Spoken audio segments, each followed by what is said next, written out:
Bom dia. Bom dia.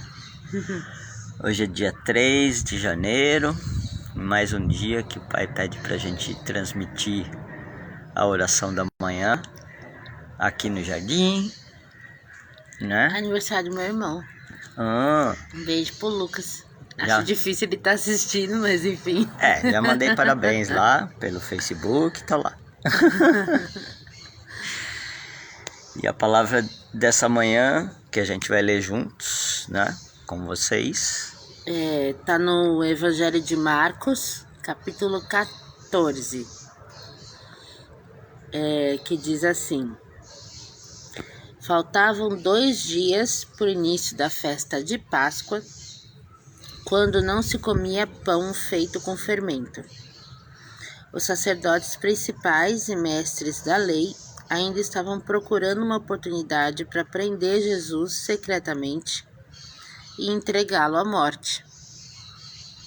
Mas não podemos fazer isso durante a Páscoa, diziam eles, senão haverá uma revolta no meio do povo. Enquanto isso, Jesus estava em Betânia, na casa de Simão, o leproso. Durante o jantar, entrou uma mulher com um frasco de alabastro contendo um perfume muito caro de nardo puro. Quebrando o frasco, ela derramou o perfume sobre a cabeça de Jesus. Alguns dos que estavam à mesa ficaram indignados e disseram uns aos outros: por que esse desperdício de perfume? Isso podia ser vendido por 300 denários e o dinheiro dado aos pobres. E repreenderam a mulher severamente. E assim, não foi qualquer pessoa, não. Quem falou isso foi Judas. O Judas Iscariotes, exatamente traidor. Isso não consta aqui no Evangelho de Marcos, mas consta nos outros evangelhos. Por isso que é importante, né, ler todo o contexto. E quem fez isso de derramar esse perfume sobre Jesus foi Maria. Irmã de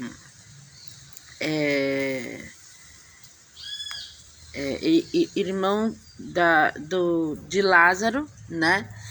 Porque ele tinha acabado de ser ressuscitado por Jesus. Então ela estava muito, muito feliz, né? Por isso está acontecendo. Gente, se alguém aí acompanha mais essa história e me ajudar, se eu tiver errada nisso, me ajuda. Mas é o que eu tô lembrando aqui, tá? Ela estava muito, muito feliz, né? E comemorando com Jesus. Então, muitas vezes as pessoas levam em conta a questão material, né? De não desperdiçar isso ou não usar aquilo e tal, nananã. Mas esquecem que o mais importante é comemorar com Jesus e principalmente os milagres que ele faz na nossa vida, né?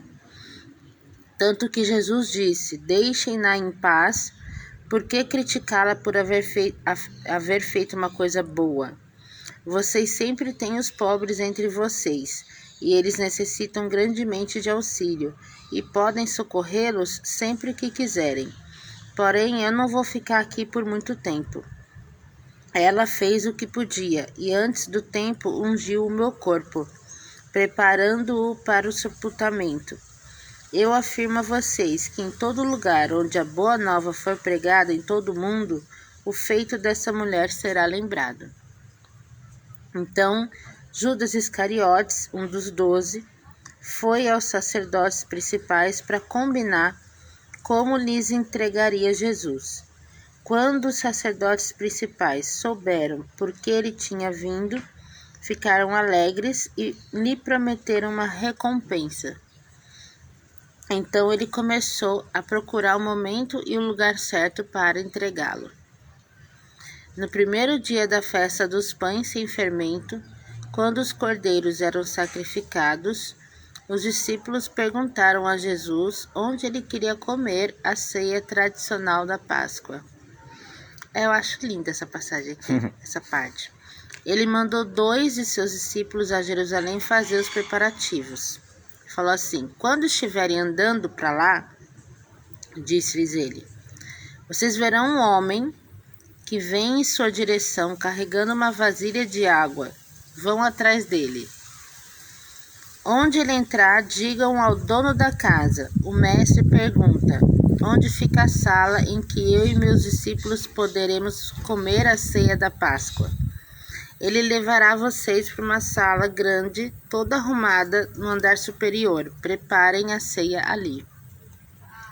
Então, Jesus tem um sistema de comunicação extra, sabe? E a gente consegue ver uma história semelhante também lá no dia de Pentecostes, né? Onde é dado um sonho para Pedro, dizendo que tal pessoa vai bater aqui na tua porta e é para você ir com essa pessoa. E do outro lado, né? O cara que precisava falar com Pedro também recebeu uma mensagem, né? Para falar, vai atrás do sujeito tal. E eu fico muito boba com isso, porque a gente às vezes fica pensando aqui, né, numa situação de guerra total, de apocalipse no mundo, né, que acabou a comunicação, não tem mais internet. Quem crê, né, sabe que não vai ficar sem comunicação. Porque quem fala com Deus, né, quem escuta, quem tem essa intimidade, sabe que através dele os seus filhos conseguem se entender e se encontrar, né? Então, os dois... o Bárbaro tá assistindo. Bonitinho. Um beijo, querido.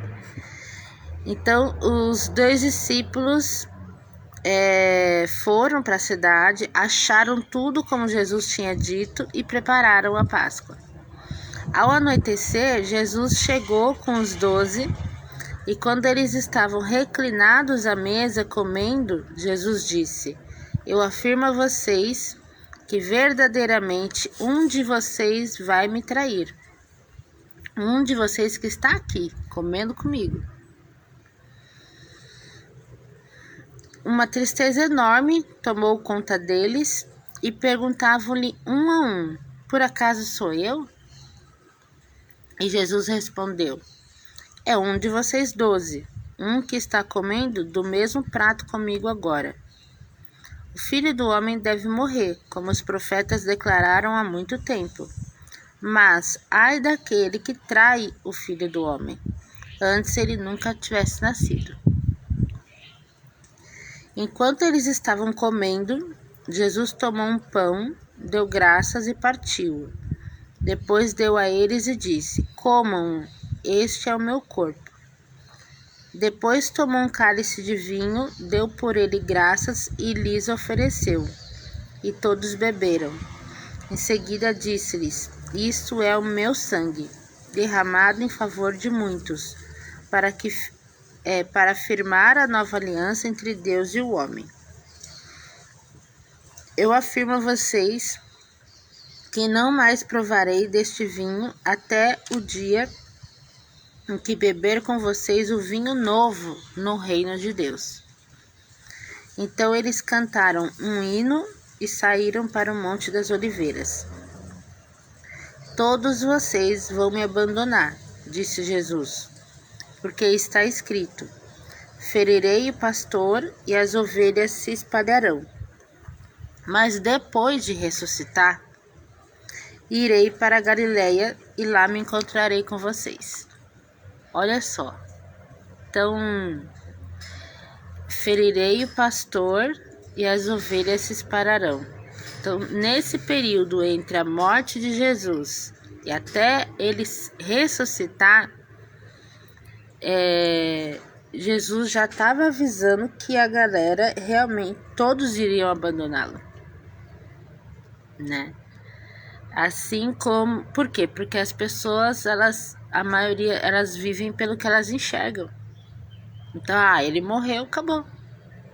Elas não conseguem ir além, entender o que está por trás espiritualmente, né? Há alguma semelhança com o que está acontecendo agora? Sempre tem, lógico que tem que guardar as proporções divinas das materiais. Ninguém está comparando ninguém com Jesus, Não né? tem comparação, né? Mas se a gente leva em conta que quando você segue alguém cegamente e acha que aquela pessoa vai ser a salvação do mundo ou dos seus problemas, você está colocando a sua expectativa em uma pessoa falha, porque todos somos falhos, e a expectativa nossa tem que estar totalmente colocada nas mãos de Deus, né? Jesus está escrito aqui, tinha que acontecer daquela forma, porque já havia nas escrituras estas citações de profetas de muito tempo antes. Então, tudo o que estava para acontecer já estava escrito e ele tinha que cumprir as profecias para que elas dessem continuidade. E todas as profecias que existem e estão aqui na Bíblia, né? Nós estamos no mundo e continuamos a vivê-las, independente de você acreditar ou não. A gente respeita quem não acredita, quem não está nem aí. São escolhas próprias de cada um, mas a consequência é inevitável. Independente de você crer ou não crer, você vai ter as consequências.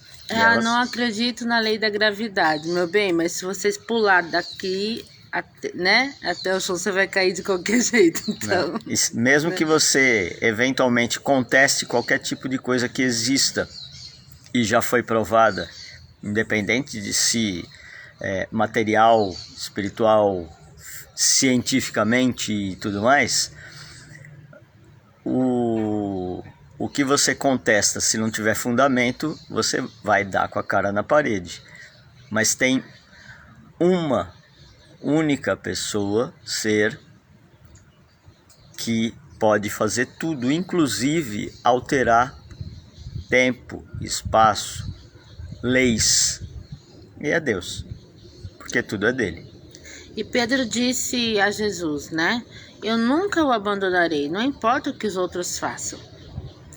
Pedro, disse Jesus, eu afirmo a você que antes que o galo cante a segunda vez, nesta noite você me negará 3 vezes. Não, insistiu Pedro.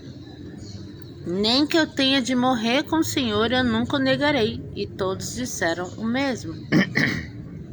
Nisso, eles chegaram a um bosque de oliveiras chamado Getsêmani, onde Jesus ordenou aos discípulos: sentem-se aqui, enquanto vou orar. Levou consigo Pedro, Tiago e João e começou a encher-se de profunda aflição e angústia. E disse-lhes: a minha alma está esmagada pela tristeza, a ponto de morrer. Fiquem aqui e vigiem comigo.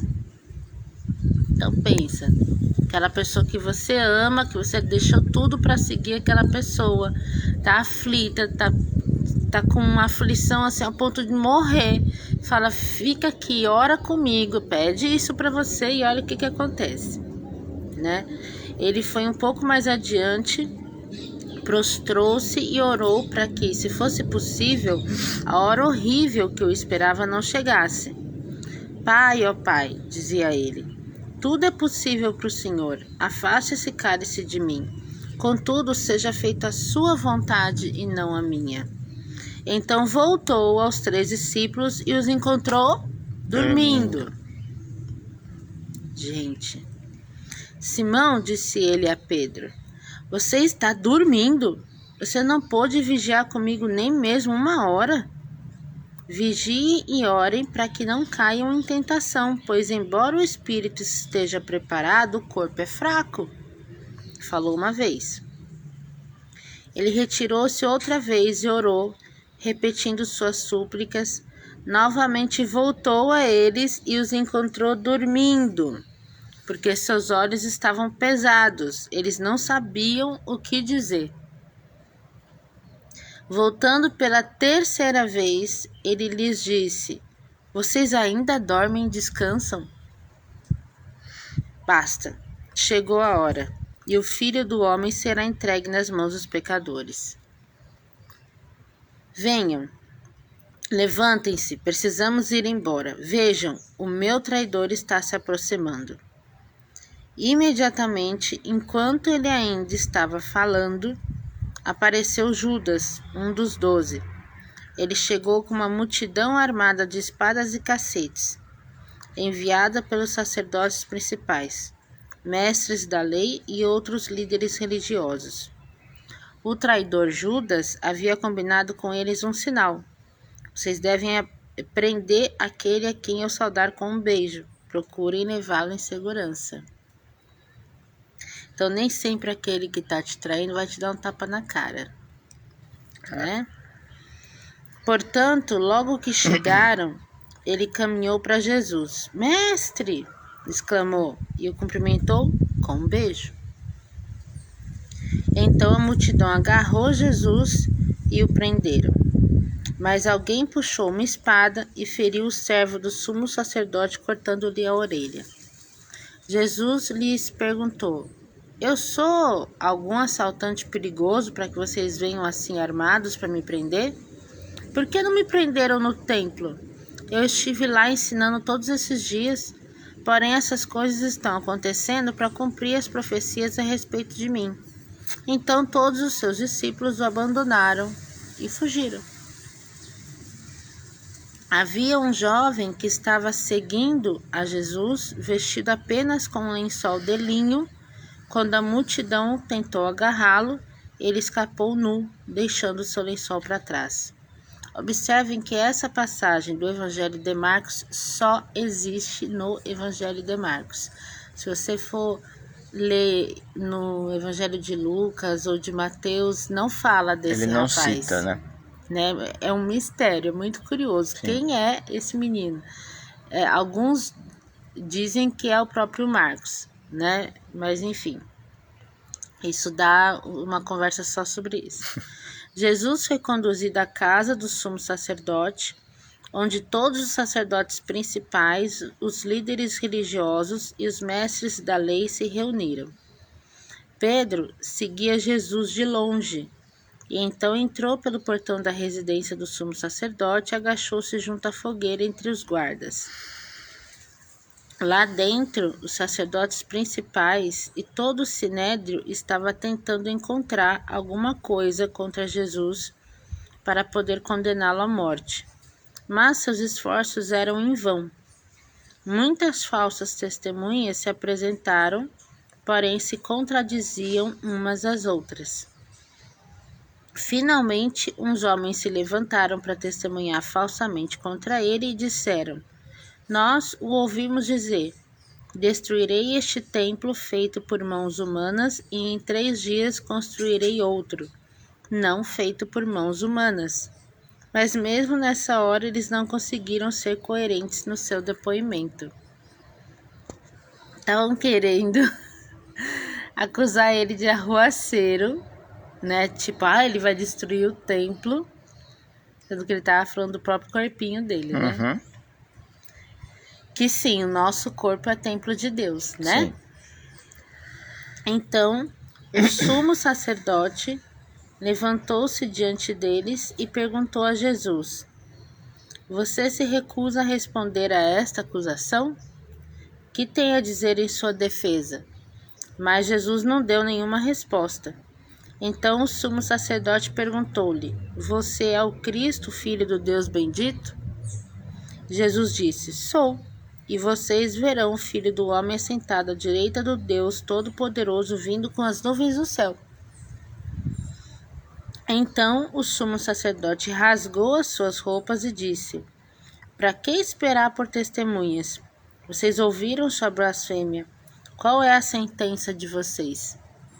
E todos votaram pela sentença de morte. Alguns deles começaram então a cuspir nele, vendaram-lhe os olhos e deram-lhe socos no rosto. Ó profeta, quem foi que bateu em você agora? Zombavam eles. e os guardas davam-lhe socos enquanto o levavam para fora. Enquanto isso, Pedro estava lá embaixo no pátio.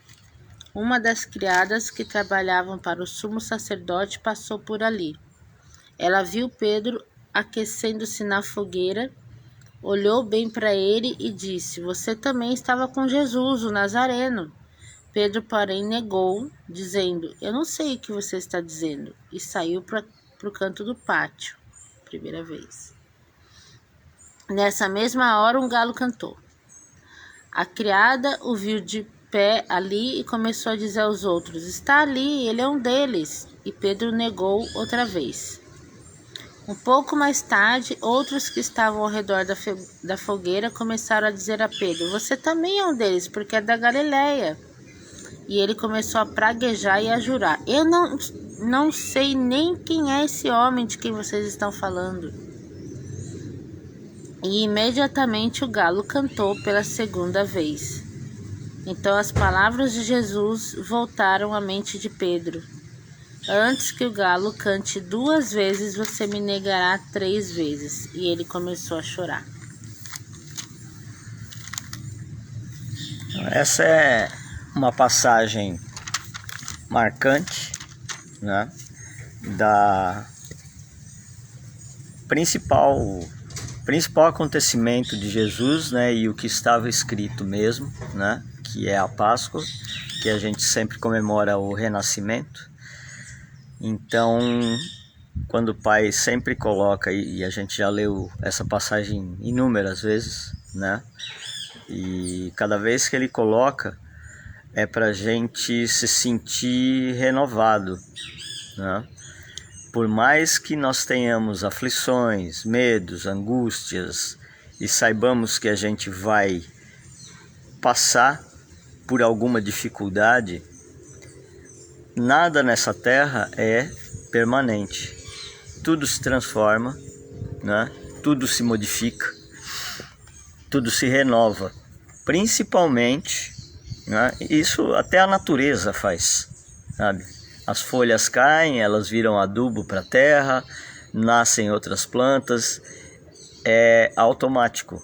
Mas quando você está com Deus, o seu jardim, o seu templo, como você gosta de chamar o seu corpo, ele se renova. E isso é diário, né? Porque cada dia a gente se cansa, aí a gente vai descansar, né? Se renova à noite e renasce no dia seguinte para ter novas oportunidades.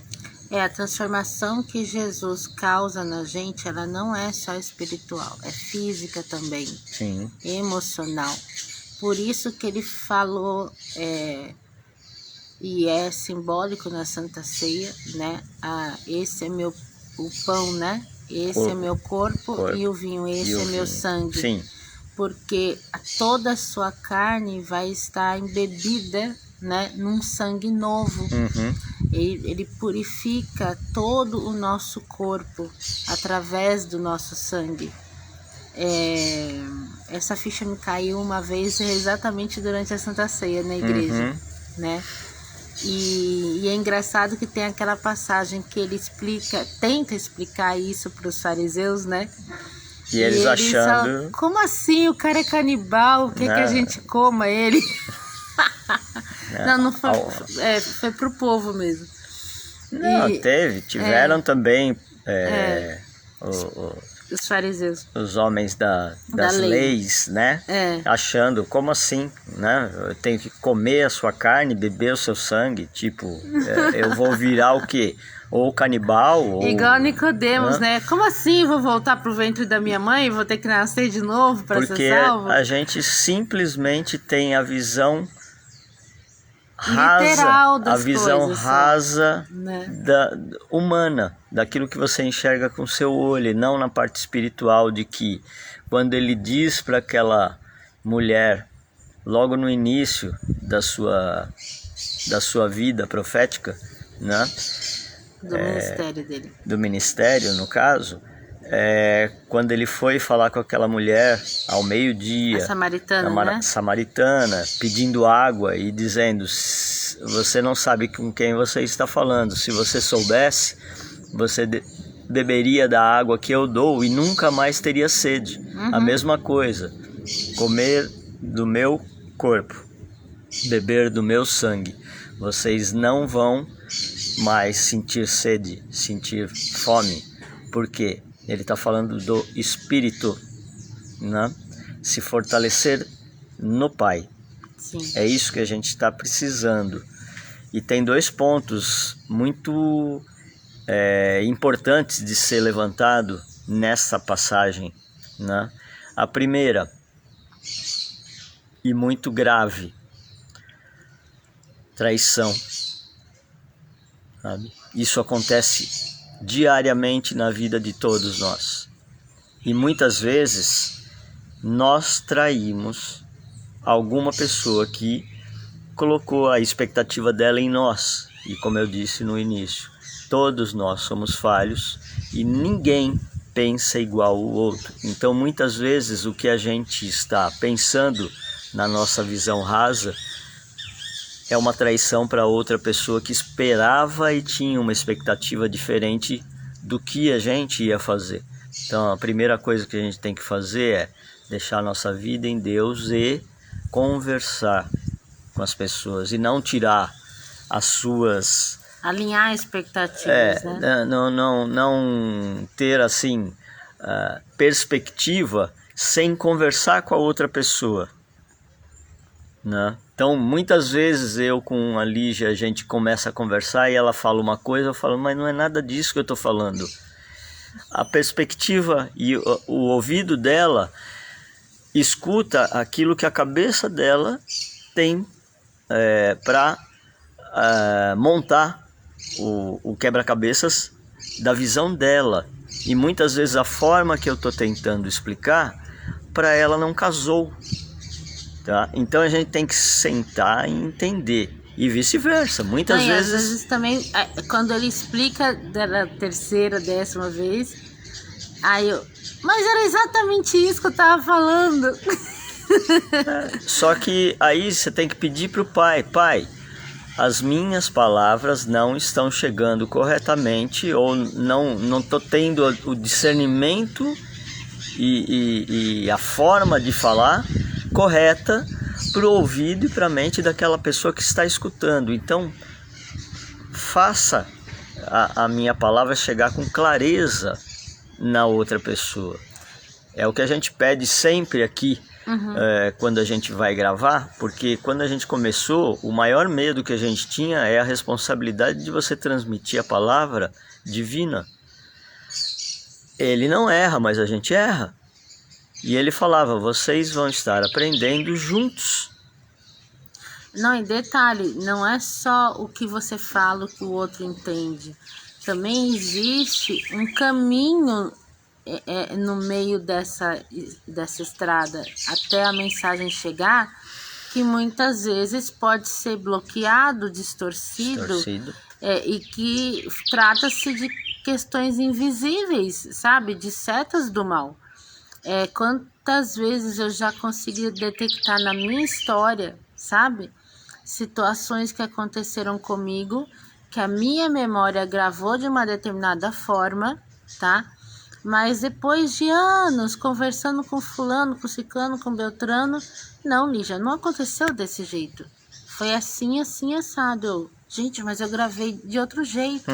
E fiquei sofrendo esse tempo inteiro porque eu gravei daquele jeito, sabe?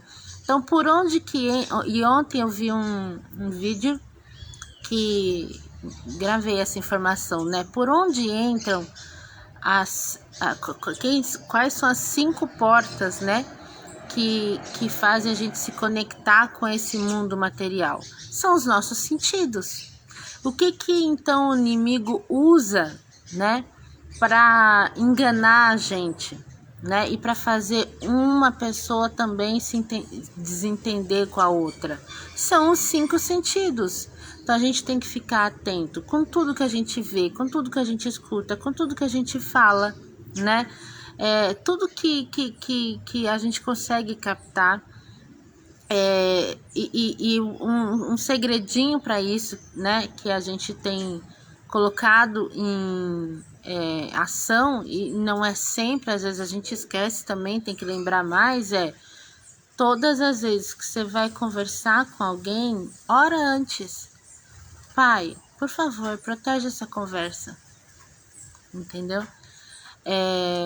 Pai, por favor, protege meus passos aqui. Pai, sabe? Para ele proteger os seus sentidos.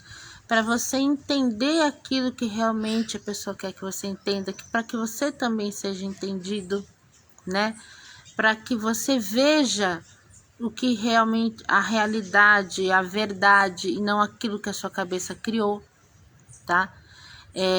Então, manter os pés na verdade, né, é a única coisa que faz a gente sobreviver aqui com um mínimo de sanidade, entendeu?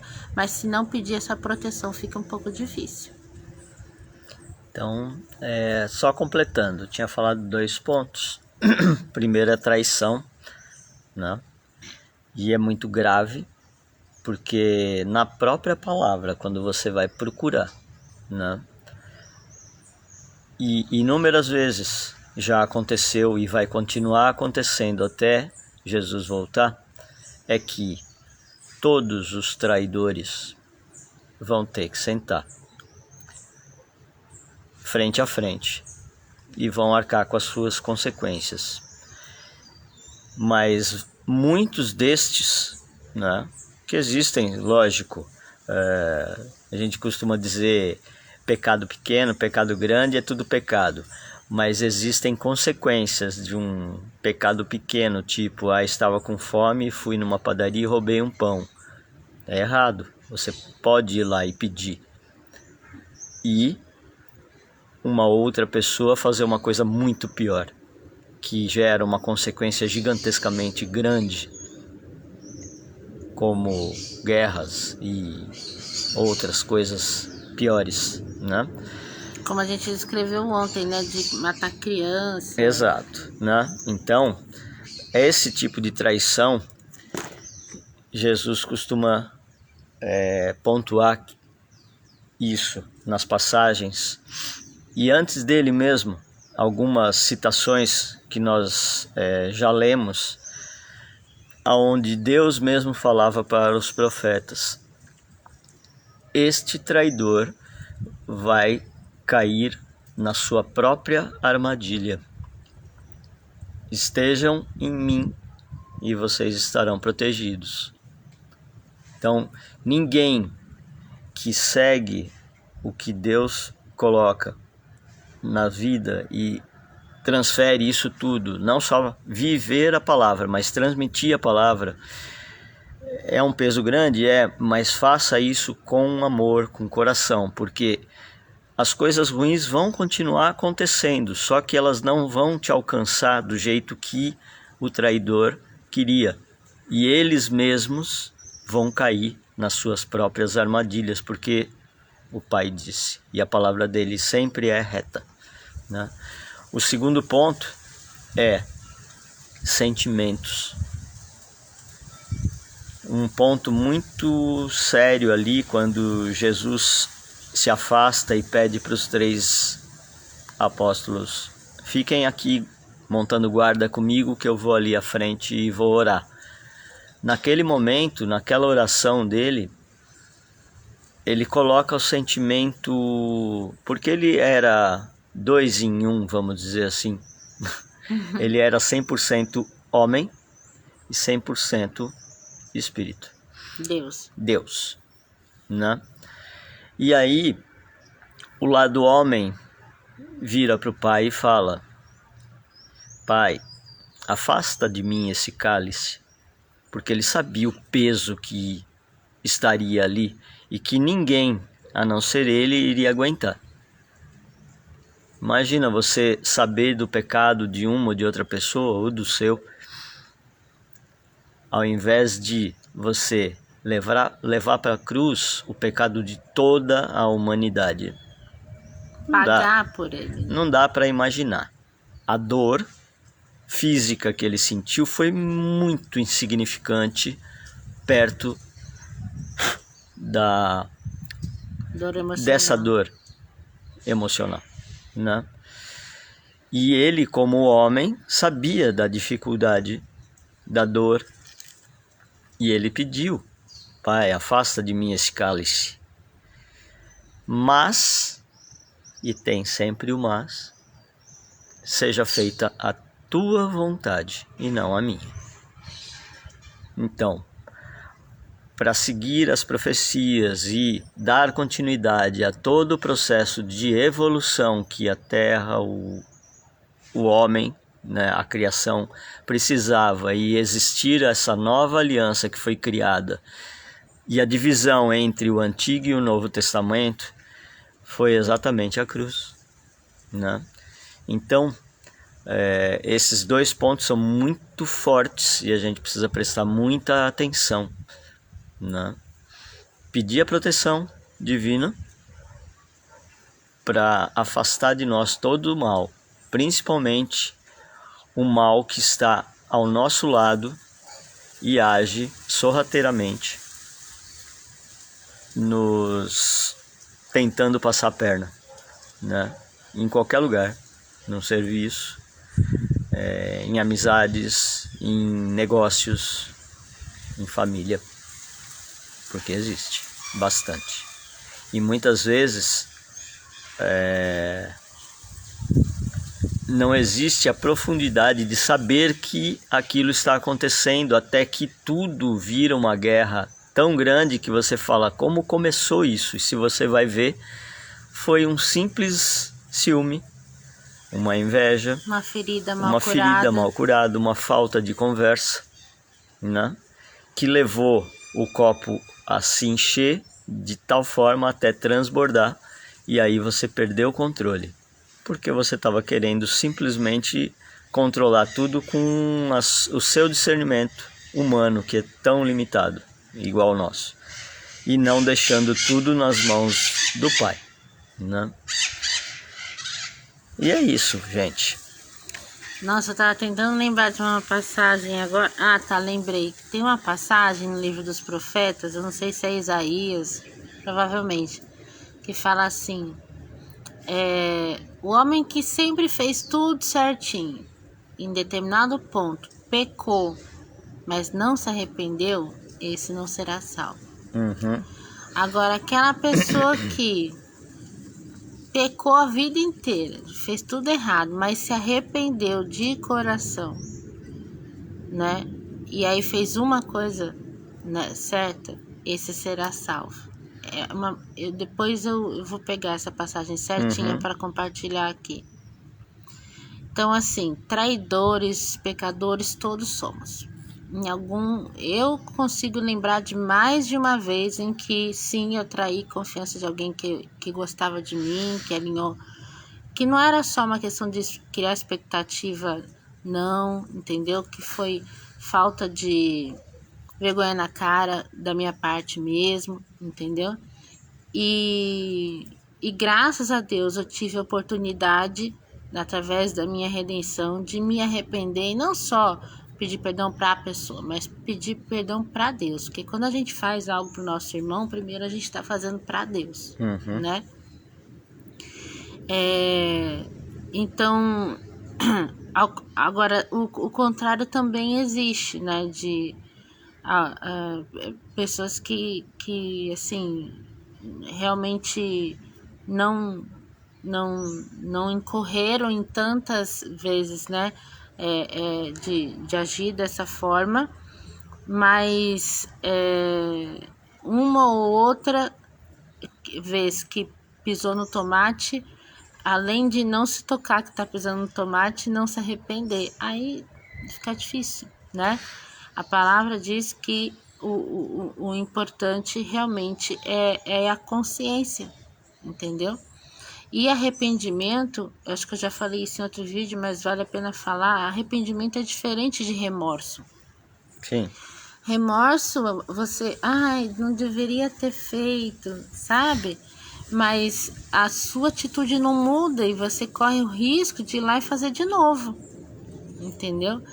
Mas o arrependimento faz com que você mude quando o Espírito Santo realmente te toca de tal forma que é impossível aquilo acontecer de novo, você corta todas as possibilidades de cair naquilo de novo, sabe? Eu até tinha dado um exemplo que vamos supor, você está num relacionamento, né? Que você não é casado ainda, por exemplo, eu digo na lei, e quando você tem contato com a palavra de Deus e percebe que, opa, isso aqui não tá certo, né? Eu não posso ter relações fora do casamento. Aí o remorso poxa, né? Não tá certo, mas eu continuo lá deitado com aquela pessoa, entendeu? Agora o arrependimento não. Arrependimento, a partir de agora, acabou, não vamos ter mais relações enquanto a gente não se casar, né? É realmente um corte firme, né? Porque sabe o que é certo e o que é errado. E como esse, tem vários outros exemplos para várias outras situações da vida, né? Do que é realmente se arrepender. Mas enfim, a gente tá bem tagarela, né? Uhum. A gente... Tem inúmeras situações, né? Mas cuidado. O fato para hoje seria isso mesmo, né? Uhum. Pontuar a parte de sentimentos humanos e saber que a gente só se fortalece em Deus, e frisar que um dos piores pecados que existem é a traição. E ela até tem um perdão de Deus, mas ele mesmo descreve que eu perdoo, mas não te eximo das consequências. Né? Então, saiba que Deus é justo. Ele não vai passar a mão na cabeça do filho porque ele errou a vida inteira e no final ele vira e fala: pai, me arrependo, eu sinto o teu coração, mas eu sei, na sua história, tudo o que você sentia quando agia de forma errada. Então, o que eu tenho para deixar para as pessoas Deus é justo, mas não é bom. Bom ele é, mas ele gosta de todos os filhos da mesma forma, e ele não se compadece daqueles que fazem mal a um filho dele, porque todos são. Então, se você deseja o mal de um filho dele, porque agiu de forma errada com você, peça justiça a ele, porque ele sabe como chegar naquele coração. Você simplesmente vai ter a superficialidade humana de querer olho por olho, dente por dente, que é o que eu sempre pensei na minha vida. Se o cara fez alguma coisa, o ideal é chegar lá e agir da mesma forma para ele sentir a mesma coisa. Ele nunca vai sentir a mesma coisa, ele é uma outra pessoa. Ou ir pro outro extremo como eu, né? O Ralph era olho por olho, dente por dente. Eu era deixa pra lá, sabe? Não, tudo é amor. E eu deixei muita gente pisotear a vida toda, né? E hoje o que eu aprendo é isso. Eu falo: pai, seja feita a vossa vontade. Peço a justiça dele, né? E ele tem me ensinado que perdoar é importante, perdoe 70 vezes 7, mas isso não te obriga a conviver. Enfim, na verdade, assim, isso não elimina as consequências daquela pessoa ter feito aquilo com você, né? E eu queria eliminar, queria que tudo ficasse em paz, sabe? Queria ser Deus na vida dos outros. Não, é uma prepotência muito grande também. Então, sempre que a gente fala alguma coisa, a gente tem que pensar se são os nossos sentimentos que a gente está pondo para fora de uma forma que abstrata, que a gente gostaria que fosse, porque é legal para os nossos olhos, nossos sentimentos, ou se isso realmente está escrito na palavra, né? E independente de uma coisa ou de outra, a gente nunca vai ter o alcance e a abrangência e o entendimento de Deus. Ponto. Exato. Né? Então é isso, gente. Hoje a gente se estendeu mais, né? Os trabalhos hoje são mais focados nessa parte espiritual e a expectativa e a esperança é sempre que Deus vai fazer sempre o melhor para nós. Amém. Tá? Fiquem em paz, né? Um bom dia para vocês. Força e fé. Selva.